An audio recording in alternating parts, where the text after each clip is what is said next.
So we're going to start up next with Steve, who is an amazing attorney in New Hampshire, but also has led successful pro bono campaigns as the director of New Hampshire Pro Bono Legal Services, and has some really amazing wisdom to share with us. His presentation and handouts will all be in the link that was sent to you. And if anyone needs a copy of any of the materials afterwards, feel free to reach out to us. But I'm going to hand us over to Stephen. Steve.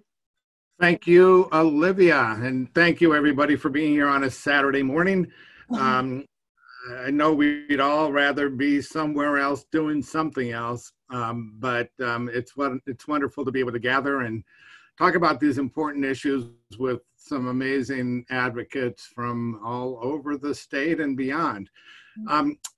One thing I'll just note about Olivia's brief introduction, I had the opportunity to run the New Hampshire Pro Bono program for 10 years, but then I went to the American Bar Association and ran the ABA's pro bono activities for 23 and a half years. And I mention the difference because of the scope of opportunity to work nationally creates this amazing vision of what's going on all over the country. And one of the things that we're seeing with the coronavirus, I think, is that there are so many different responses by governors and by communities all over the place. And pay attention to that because one of the things we're going to be seeing, I think, is the way that volunteer communities come together. And I hope that there's some strategy for capturing those issues, opportunities, strategies that will help make communities better. So just with that brief introduction, there are some materials that I've provided. This presentation is usually about a 6-hour presentation, so you'll bear with me while I go fast and cover as much as I can. There will be time for you to put things into the chat box, and you can do that anytime, but I'll prompt you on a couple of occasions. And then there will be an opportunity for questions at the end. We're going to look at a couple of websites that I want to bring to your attention, and some opportunities to do some volunteering online. The materials that you have are a poem, which I'll talk about in a second, by Maya Angelou. An article on personality and volunteering. The important fact in that article is that you should not ask neurotics to volunteer. Apparently neurotics don't like to, but it's a scientific article about personality and volunteering that some of you might find interesting.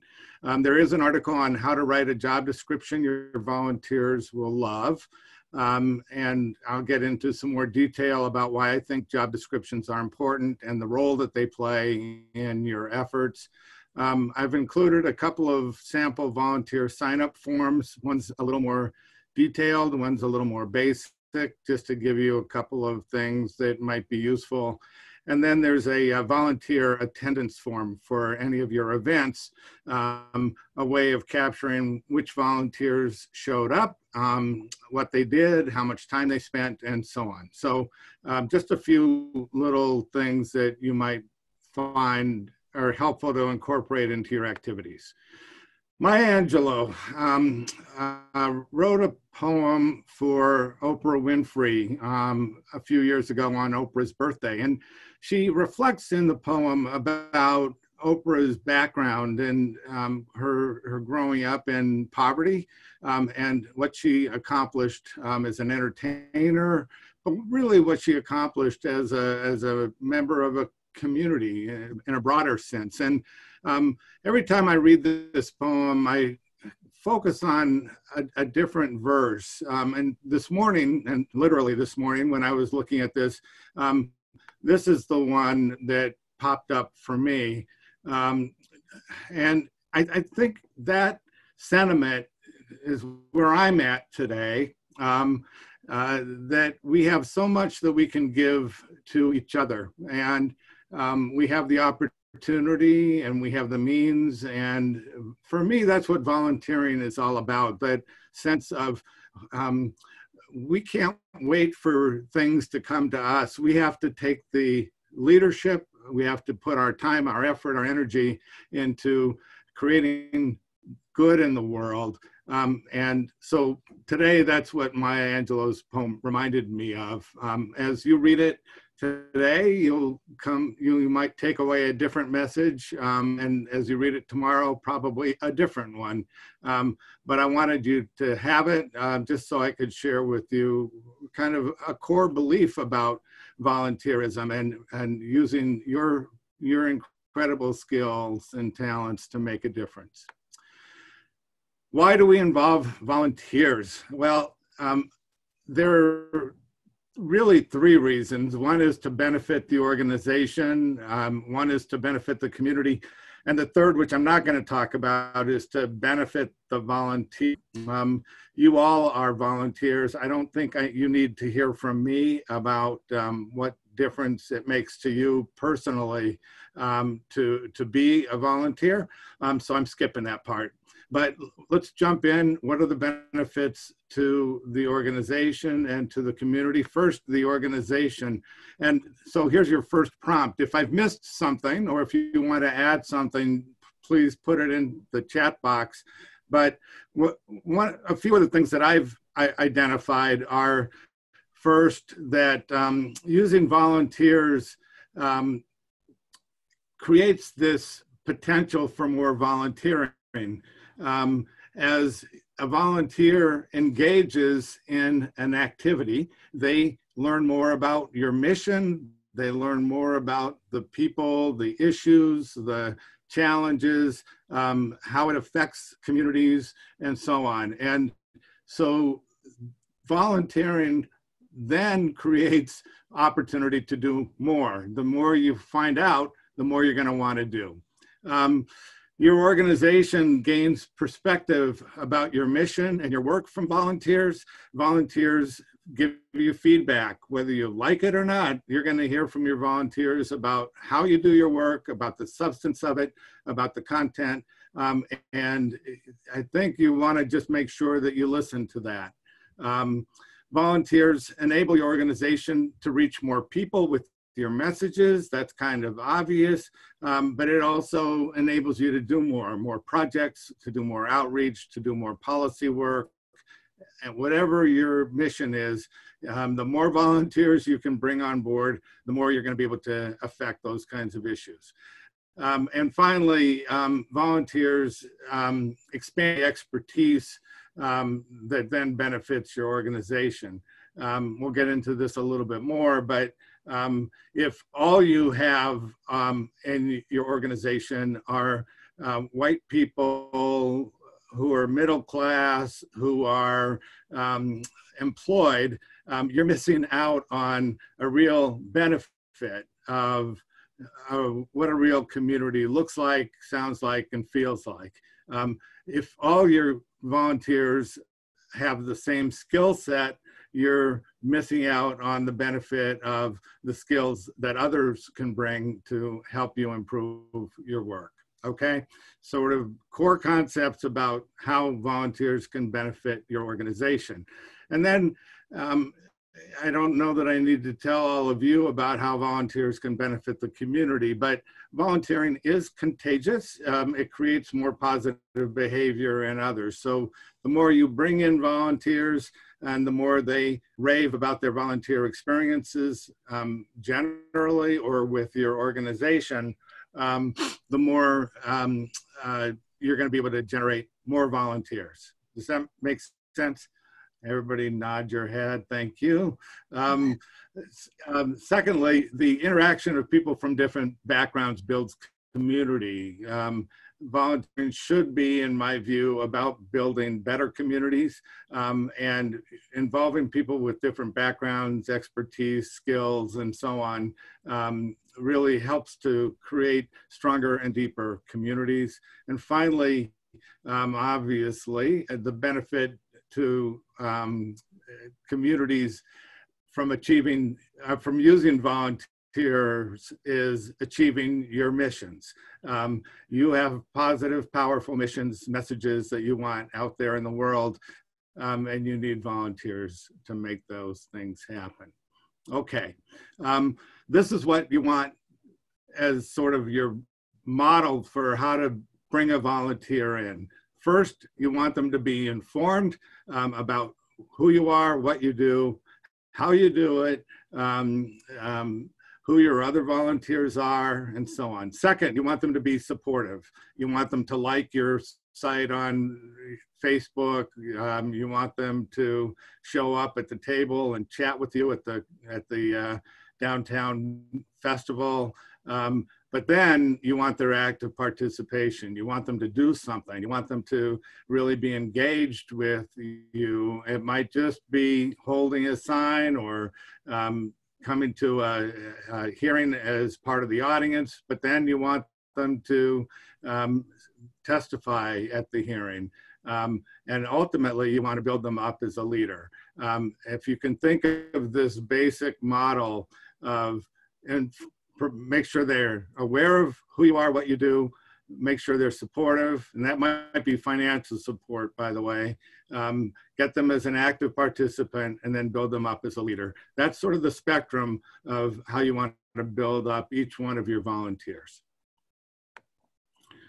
So there's a formula for building a volunteer program. And this is where I'm going to just really condense a lot into a couple of minutes. So you just have to bear with me and ask questions. But so these are kind of the key steps in activating your volunteer program. One, what is your mission? Make sure you know what your mission is before you start going out there and asking for volunteers. Don't get sidetracked by side issues. What's your core mission? All right. Second, what strategies will you use to achieve that mission? Are you going to be fully, is it going to just be staff supported? For many of the groups represented here today, that's not likely. You're going to need volunteers. And so what volunteers are needed? What skill set do you want them to have? And you don't need to be writing this all down because you're going to have this PowerPoint in your handouts, but you can write it down. What volunteers are needed? What are their skills? Who are they? And that's such a hard question sometimes. Sometimes it's a very broad, you'll take any warm body you can get that's interested in your issues, but sometimes that's not the who. Sometimes you want a very specific type of volunteer for a particular type of activity or function or content-based information that they can bring to the table. So understanding the who is a really important part of activating your program. What motivates them? Why would they want to say yes when you ask them to serve? And we'll talk about that in a minute. How do you find them? That's such a great question. You all know that sometimes it's super easy to find your volunteers and sometimes it's not. The more focused you get about the type of volunteer you're looking for and what you need them for, sometimes it becomes harder and harder to find them. What do they do? What activities do you want them to perform? Do you want them holding signs at the polling place? Do you want them coming to a hearing? Do you want them testifying at a hearing? What is the role that you are expecting of your volunteers? And finally, what staff resources are needed? And I put staff in quotes because what I'm talking about is leadership. Who's going to make the calls? Who's going to do the asks? Who's going to put together your Facebook posting looking for volunteers? It's sort of the who's taking the lead on the management part of securing and identifying and securing your volunteers. So you need to know all of those in somewhat of that order. All right. Why do people volunteer? Your not going to spend a lot of time necessarily wanting to get into the psychological profile of why people volunteer, but when you're out in the community talking with people, there are some cues and clues that you might want to be listening for. If someone's very involved with their church or synagogue or mosque, you can talk to them about what their religious institutions engagement is with social action and community engagement. If somebody is mentions that their family member volunteers with a particular organization, you can ask that person about what their volunteer interests are. If somebody mentions that their parent has a particular illness, for example, talking to them about what medical organizations they support, and what, these aren't hard sells, these are just getting to know you kinds of questions. And I'm not going to go through these percentages, but 93% of people want to make a contribution to their community. Of people who volunteer, that seems kind of obvious. So what you want to do is find out whether your mission fits within their definition of how they want to make a contribution to the community. All right, so most volunteers are going to look like this, and this is me. ABA Free Legal Answers. It's an online source where lawyers can go online and look at a list of questions that have been posted by members of the public who've been financially screened. And if there's some question on there that I'm interested in, I'll take 15, 20 minutes and type an answer, send it to the person directly. And that's my 15 minutes of volunteer time for that activity. Kind of easy, right? The New Hampshire Bar Foundation. I served on the board of the New Hampshire Bar Foundation for many years. I gave away a lot of money, helped them deal with some policy issues. That was a board service role. Concord Food Co-op. I was president of the board for 3 years. I was on the board for 3 years before that. I was involved with the board at the time that we did our big expansion downtown. And every time I walk in the co-op, I feel incredibly proud about the work that we put in collectively as a community, frankly, to make that happen. Temple Beth Jacob, the local synagogue. I was on the board. I'm involved in some of the fun things there. My wife and I are the auctioneers.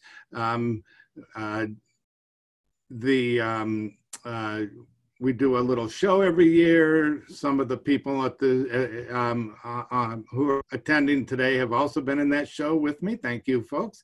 I told one of them that I was going to sing my presentation, and she asked me not to. Concord High School. I go over to Concord High School twice a week. Well, I used to go over to Concord High School twice a week to volunteer with New American students. Every 6 weeks, I give blood. I know there are a couple of other volunteer things that I do, but this is a typical volunteer, right? I don't know if you think about your own volunteer roles, you've got a lot out there that you're involved with, and these are all different. Some is direct service, some is board service, some is sort of technical, like I maybe know a little bit about tenant law, so I can answer a question on free legal answers. The blood drive thing, that's just something, I think we all should do that. A typical volunteer is going to be involved in a lot of different things. Now, here's Paula Poundstone. Now, Jerry's going to laugh at me, but Jerry and Ron invited Don and I to go see Paula Poundstone at the Cap Center, and we sit in the front row, and Paula Poundstone was having trouble opening a bottle of water. So I stood up, can I help you with that? I'm volunteering to help her open her bottle of water. She proceeded to humiliate me for the next hour and a half. That's the kind of volunteer experience you don't want to have. And I am putting it up there just for fun, but think about all the volunteer work you've done in your life, all the volunteer work you currently do, and all the volunteer work that you know you want to do. And you know that the things that you're going to pick are going to be things that make you feel good. They're going to make you feel like you're making a difference. They're going to be things that give you a sense of satisfaction and pride. You don't need to have ego involved with it. It's more about your soul and about how you've acted as a human being living in this world. And those are the volunteers that you all want. You want the people who are bringing their heart to this mission, and hopefully you'll find them. Let's talk about ways that you can look for them. But before we do that, we want to talk about job descriptions. You need job descriptions because when you market your volunteer opportunities to volunteers, you need to let them know what they're going to be doing. I've got a choice of a lot of different opportunities out there. If I want to volunteer for one of your organizations, you better let me know what the activity is going to be and the extent to which I have to spend time. What else do I have to bring to the table? What's a typical volunteer experience going to look like? And so on. So it doesn't have to be complicated. If all you want me to do is come and hold a sign at the polling place, I can do that. I don't need a job description for that. But if you need me to testify in front of a legislative committee, I wouldn't mind having a little bit of direction about that, or even writing a letter to the editor. So a job description can be really content oriented. It can be task oriented. It can be a lot of different things. You need your job descriptions for training your volunteers to the extent that the activity involves more than just a short-term engagement. Again, the sign holding example. You might be doing some training of your volunteers and you want them to have job descriptions so that you're training off of that. They know what it is that they're supposed to do. For volunteer implementation, maybe not the most artful way to say, when I'm doing the work, I want to be able to remember what my job description is so that I'm doing what you need me and want me to do. And then to the extent that you might be evaluating your volunteers, which I do encourage for certain kinds of volunteer activities, you want to be able to evaluate against that job description so that everybody knows whether you've performed up to the standards that have been set for you by the organization. Throw your questions onto the chat board if you have any, and we'll get to them later. Recruiting and signing up your volunteers is also about promoting your organization. I'm going to pull up one website here, hopefully.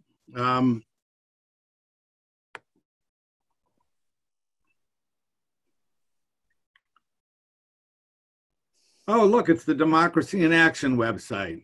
All right, so Democracy in Action makes it clear right up front. We're here about educating yourself, educating your community, be part of the movement. Here's a little box down here, become a volunteer. We'll click that, and here's a sign-up form. Sign up here, we'll let you know about exciting opportunities to join the New Hampshire Rebellion, walks, etc. Okay?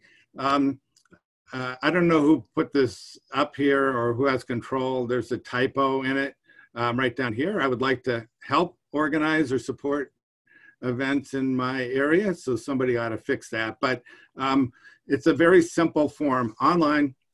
It gives you a menu of options of things that they are looking for and things that you might be interested in. I think you can select more than one. Is that right, Olivia? Yep. Yeah.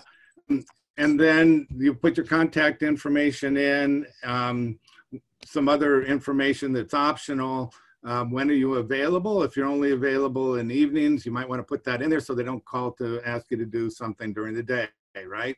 And then, and I love this box about comments, other ideas, etc. So this is a really good example, I think, of an online volunteer form, but I'm only going to see this form if I know about Democracy in Action and I go to their website, right? So how else might I find you?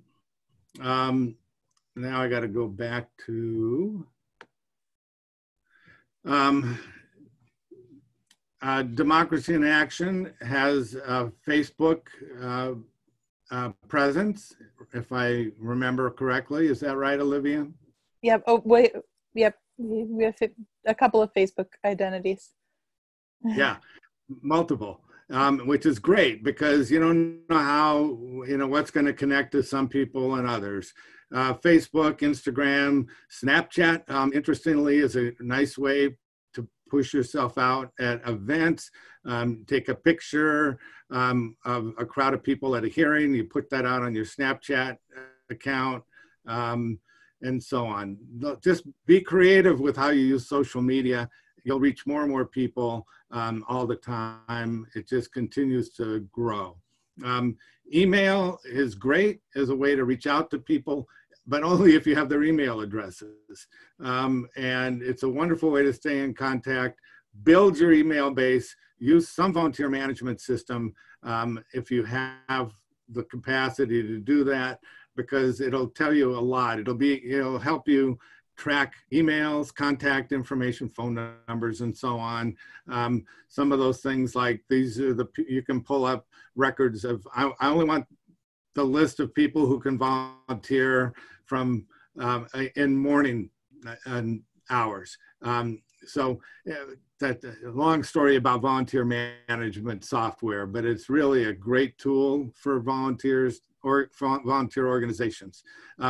Paper forms, brochures, everywhere you can drop them, and tabling at different events are great activities. Certainly gives you the opportunity for one-on-one communication with people, but it also gives you a place where you can just plunk your stuff down. People can pick it up and read it later. And a little bit more about that in the next slide or two. And then one-on-one outreach is really important. We were talking about that in Jerry's presentation, that notion. I think Jo Ellen was talking about socializing, and a lot of this is really going to those events that maybe have nothing to do with your specific activity, but just getting to know people. And I used to, when I ran the New Hampshire Pro Bono program, I would go to every county bar association meeting, which were all social activities, softball games and barbecues and little dinners and whatever. And I wouldn't talk about the Pro Bono program at all. I would just talk to people, get to know them. I wanted to meet every lawyer in the state. That was my sort of objective. And the more lawyers I met, the more I knew that when I called them up, or one of my staff called them up to ask them to do a pro bono case, I was going to get a yes and not a no. That's a broad look at some of the recruitment strategies.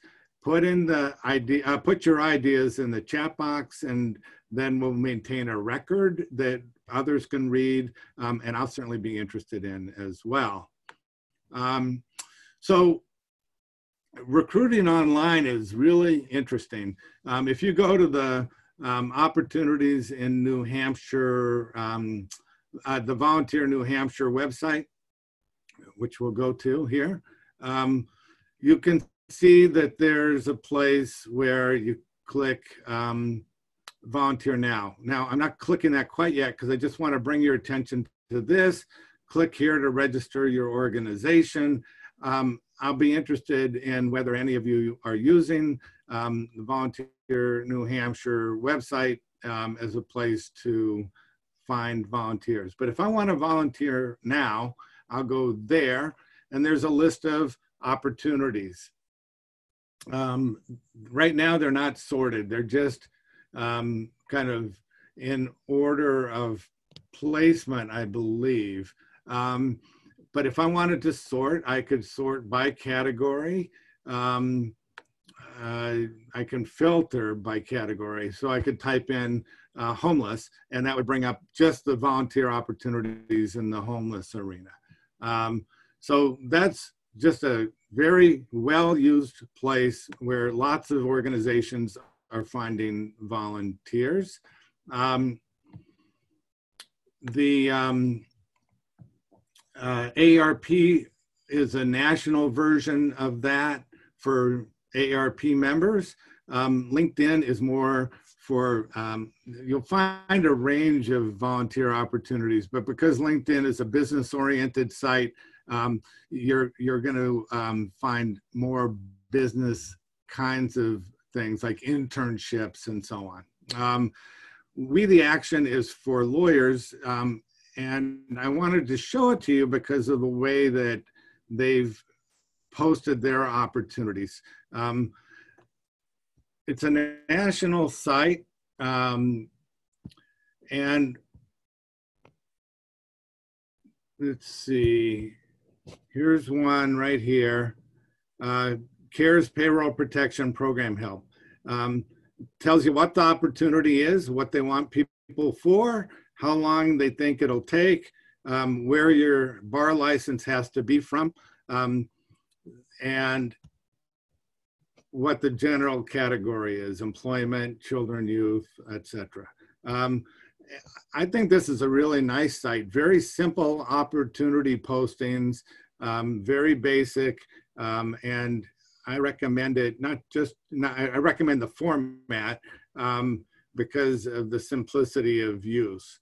And again, it's searchable by category and by type of volunteer activity. And then I mentioned before that right now people are really looking for volunteer opportunities where they don't have to leave their house. So I put together this, and again, when you get the PowerPoint, you can go to this website. But it's places where you can stay at home and do some volunteer work. Smithsonian Digital Volunteers, world's largest museum, et cetera, help make their collections more accessible by volunteering online to transcribe historical documents. Okay, so there's a lot to look at here on this page. Actually, these sites are all really interesting. This one right here, dosomething.org, is for young people to enact social change. And they create campaigns, and they ask young people to create campaigns. I think young people is under 20 or 21 and under, maybe. I would recommend that you look at that site, again, because it creates an opportunity for you potentially to capture some younger energy. You might be able to build a campaign on dosomething.org that brings in some local people from your community or statewide to work on some New Hampshire issues. Okay, how am I doing for time? You got 24 minutes. Oh, I'm good. All right, excellent. So this is just a sample of some colorful, bright, engaging volunteer solicitation or notification activities from all over the place. And I only wanted to show them to you to say, be creative, have some fun. We don't have to be boring just because our work is serious, right? This is good stuff. It matters, and you want to attract people's attention. So have some fun with it. Don't forget to use humor. Try to use a lot of color on your social media posts. Make it fun and interesting, and you're going to at least attract people's attention. Maybe you'll get more volunteers, but this is what people are doing right now to get volunteers. They're using color, design, and this is a great design. PTO this is a PTO. This is no big deal here, right? But this is a local parent-teacher organization, and they had some fun. And I just think it's important to do that, to really make sure that you're being creative, engaging people by letting them know that their volunteer effort is going to be for an organization that is going to be fun and interesting and dynamic, and whatever these colors and designs say to you, that's the message that you want your potential volunteers to take away from the solicitation. Once you start collecting your volunteers, you want to talk to them.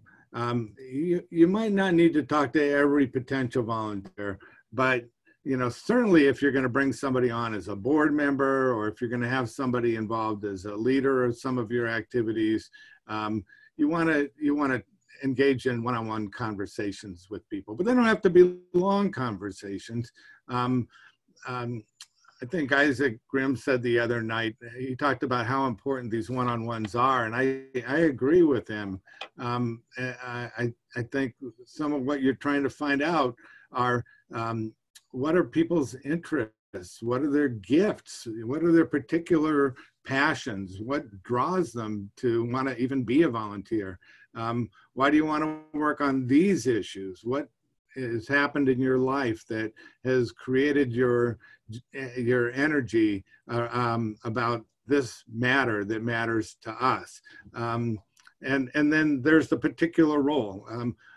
Somebody might just want to be somebody who shows up at hearings, but they do not ever want to testify in front of a legislative committee, but they don't mind being in the audience and filling out a pink card, okay? So, but what's motivating them? Why do you want to serve in this particular volunteer role? And what don't you want to do, I think, is really another important question.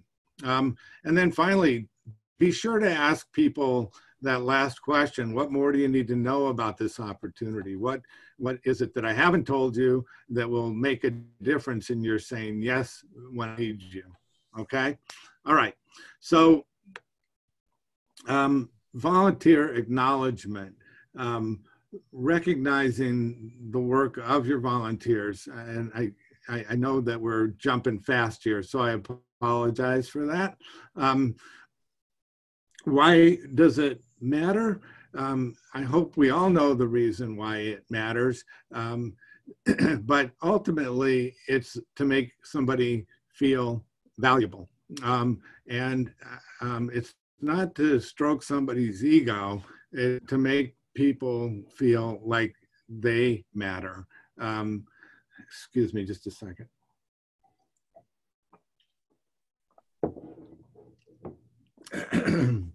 When do you acknowledge your volunteers? As soon as possible after the opportunity arises.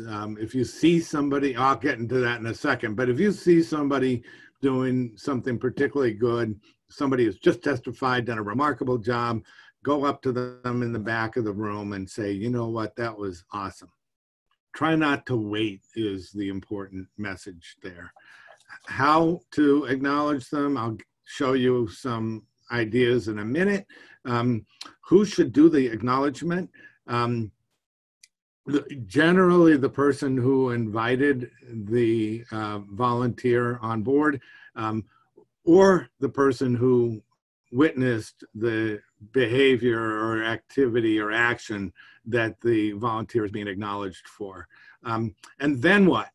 Does that particular incident create the opportunity to invite that volunteer to do that same thing again, or to do something more, or to do more of the same thing? That's up to you, but you should always be thinking about the then what part of this. It isn't just a one-off. Catch something doing something really well. That means pay attention to all your volunteers as much as you can. And when you see that somebody's really performing exemplary activity, make sure you let them know. Pay attention to those people who aren't acknowledged very much. You know who those people might be, the people who are taken for granted. and make sure that they aren't taken for granted. Be sure to recognize them. Don't be afraid to be mushy in your appreciation. It's okay to give somebody a hug if the circumstances are right, to use really expressive language. It's not a, you don't have to be professional here. You want to be emotional, in my view, about recognizing and thanking your volunteers. Don't forget that people actually like to get mail. Express your thanks in writing, like real thank you notes. They're kind of nice, and not typed, but written. Be specific. Don't be generic with your gratitudes. It's more than just, we really appreciate your coming, but something like, I've noticed that you've come to 10 of these events in a row, that every time you said you're going to show up, you've shown up. I really just want to tell you how much that means to me. Feedback should be both positive and negative, and negative in the sense of constructive criticism, and it should be timely, as I mentioned. So whether you're recognizing somebody who's done something well right away, you should also be recognizing somebody who needs a little advice and counsel about how they can improve their performance, and you should do that right away. Share the love with others. If somebody is volunteering as a representative of their company, maybe, you might want to send a note to their boss and say, I just want you to know that Sarah did a really great job and we appreciate her, and we appreciate you as an organization for letting her spend some time with us. And then finally, find out and recognize special days, birthdays, anniversaries, those kinds of personal things. It just makes the person feel good that you know them beyond just their showing up and being a warm body at the rally. Okay, again, this is a place where if you have some recognition strategies, you might want to type them into the chat box. Finally, here's a roadmap to building a successful volunteer program. I've skipped over a lot and I've gone kind of fast. And so I'm really just putting this here, putting this here for you to have as a summary. We've covered everything already. Why have volunteers? Be specific. What do you want them to accomplish? What services will they provide? Deal with issues of staffing. Who's taking the lead? Who's working on all the administrative and leadership activities that need to be done? I didn't talk about the business part of it except for management software, but pay attention to issues around budget and cost implications. And make sure your volunteers understand those issues too. If you're not reimbursing them for mileage to an event, make sure they know that. Or if you are reimbursing them, make sure they know that, and so on. Parking, there are all kinds of issues that come up about costs. Not for a lot of these grassroots organizations, I understand, but with a lot of volunteer organizations, there's major issues. Recruitment, who takes the lead? What strategies will you use? Will you do any screening for what qualifications and so on? I don't think any of you need to do background checks for any of your volunteers, but some volunteer organizations do need to do that. Certainly public high schools, and those might be issues that you want to be thinking about. And retention, communication, building relationships, making sure people have a positive experiences are all part of the retention strategy. You don't want people to walk away feeling like that was a bad experience. They won't come back. The other thing that I think is important about retention is try to recognize somebody's sign up right away. And to the extent that you can get them a volunteer opportunity, do it as soon as you very possibly can. So acknowledge that somebody's signed up for you, say thank you, we'll get back to you shortly, but we really appreciate you. And then make sure that they've got something to do before they move on to their next volunteer opportunity that's already asked them. And then do an evaluation of your program at periodic times. Just make sure that you're on board. Are you using your volunteers the way that you thought you were going to? Have things changed? Has your mission changed? What do you feel about your volunteer usage? Are you using the right volunteers?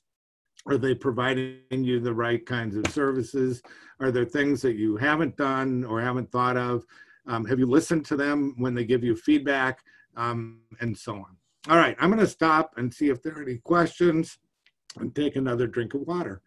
And while you're doing that, I'm going to practice your gratitude. I'm grateful for all the volunteer energy that many of the faces I see have given to open democracy, whether that's at a walk or reading or building a leadership team in your local community.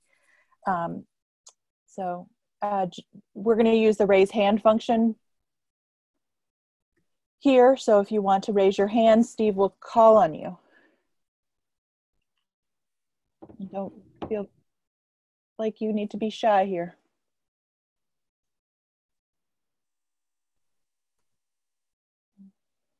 So to raise your hand, you would hit the participant button, and then you can raise your hand if folks are having a trouble finding out where you can raise your hand there. I see Louise's hand up. Hi, Steve. Again, many, many thanks. So many helpful ideas here. I was wondering on the Volunteer New Hampshire site, do you have to be a certain type of organization to? I don't think so. Has anybody looked at that? From what I could tell, I wasn't looking at it from an organizational perspective. I was looking at it as an individual volunteer. Okay. But I don't believe that there is a restriction on the kinds of organizations. You might have to be a 501c3, but I'm not sure. I wondered, yeah. Okay, I can look into it. I just didn't know if you might know that off the top of your head. Thanks.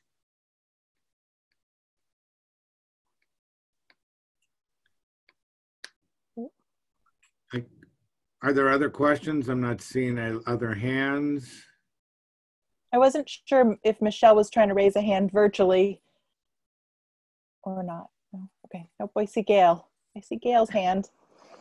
Hey, Steve. My picture isn't showing because I don't have the bandwidth to actually use the video. But it's just delightful to see you because I can see your picture. So, in any event, I had the wonderful opportunity of working with Steve many years ago with the pro bono program, and it was just it was an exhilarating experience. And Steve, I learned a lot from you, and I still am today. My question is about management of volunteers. Can you just say a few words about what it takes in an organization to effectively manage these volunteers once we've brought them in? Because to me, that's a significant challenge. Yeah, thanks. And Gail is being too modest. She actually hired me at the New Hampshire Bar, so thank you for getting me started on this amazing journey, Gail. And by the way, your bandwidth exceeds the technological, you do great work, and I'm so impressed by your career. But look, there's so much to management of volunteers that I was afraid to even go down that rabbit hole. The problem is that it's so multi-layered. There's some of the interpersonal parts that came up in the context of Jerry's presentation, that you're a traffic cop, you're a parent, you're a boss, you're trying to get you're trying to herd cats and they don't want to be herded. And I think that's that part alone, the interpersonal engagement around volunteer management is really challenging, but it can also be exhilarating.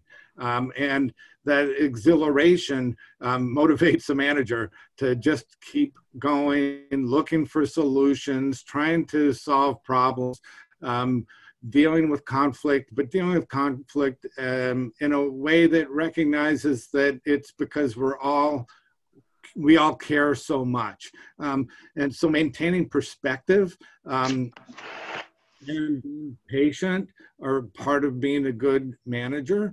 I mentioned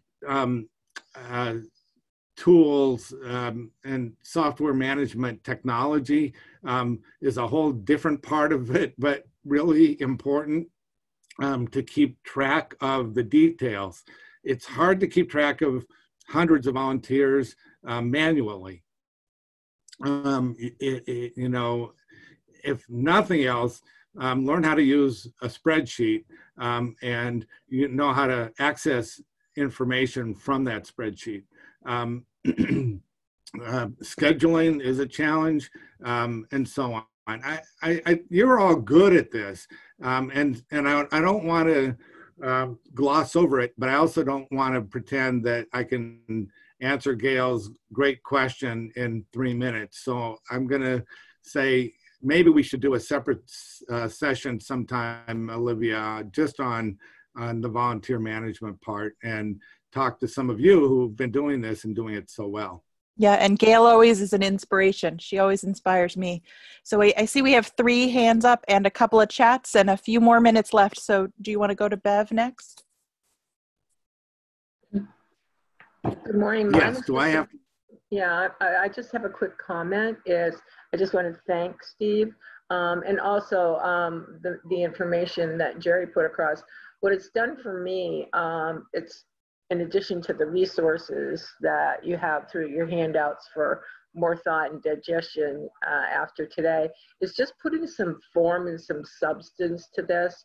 Sometimes so much volunteer stuff is more done kind of on the fly, really, really casually, and then your results kind of often can be really on the fly and really casual too, and not too great. So some of this substance and form, I think, will help once incorporated make a lot of what we're doing a little more successful. So I very much appreciate the information today. That's all. Yeah, thanks. But you're so right, and that this is not it's not something to treat casually. To be successful, you really have to be organized and focused and on mission about how to use your volunteers in an effective way. And I also want to tell Jan that I love her cat because I've got one that looks just like him that's laying over in the couch over there. So I'm Great. Liz Tantarelli? My organization has hundreds of members in the state, and we're part of a national organization as well. So when I send out an action alert and ask people, contact your legislature on this priority bill and so on, I have no way of knowing how many of my volunteers are actually doing that. And I would love to hear from some of the other organizations that might be rather like the League of Women Voters in that structure, of how you get feedback from volunteers that they actually followed through on something you encouraged them to do. And then if you get that feedback somehow, I would love to be able to thank them. And how do you do that? So I need a little mechanical advice here, please. Sure, and Liz, I'm happy to speak from Open Democracy's perspective, but oftentimes we'll ask people to tell us what their senator said or what they did. But we also use a system where we can see who clicked the link to take action when we ask them to click here. So we can also just individually follow up with people by tracking that through our database management system. But I think the best way is asking people to get back to you if they've contacted their senator, how, how they did it and what their senator said. And sometimes you don't get 100% results on that, but I know there's lots of other wisdom on the call. Thank you.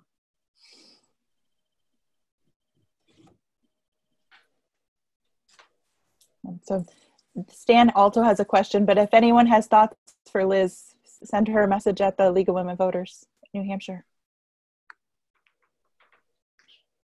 Okay. Stan? Hi. Thanks for all this, Steve. It was really, really good. My question is, I'm wondering if you're familiar with Sarah Sladek's work on membership recruitment in membership organizations where you pay dues and things like that. It's not really the same as these volunteer organizations. But she talks a lot about recruitment and retention in terms of the differences between the values and norms of the different generations. And I wonder if you've thought about or you're familiar with any of that work and how that might apply to volunteer organizations. Yeah, I don't know Sarah's work specifically. Jerry is really good on generational differences. I've got a wonderful 3-minute video from a millennial about how to reach out to volunteers, and she talks so damn fast, and it's like, this is a millennial, you know, and I love it because that is such a critical issue. The technology differences, the content that they want, how we all how we all receive information in our brains, and how we process it. Those are really critical issues.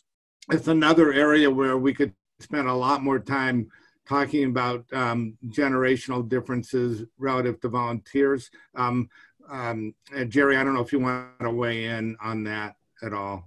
Sneaking in. The multi-generational issue is fascinating, and it would take a very long time to talk about it. But I think, is there a way for you to share that video, Steve? Because I think everybody would appreciate it. Yeah.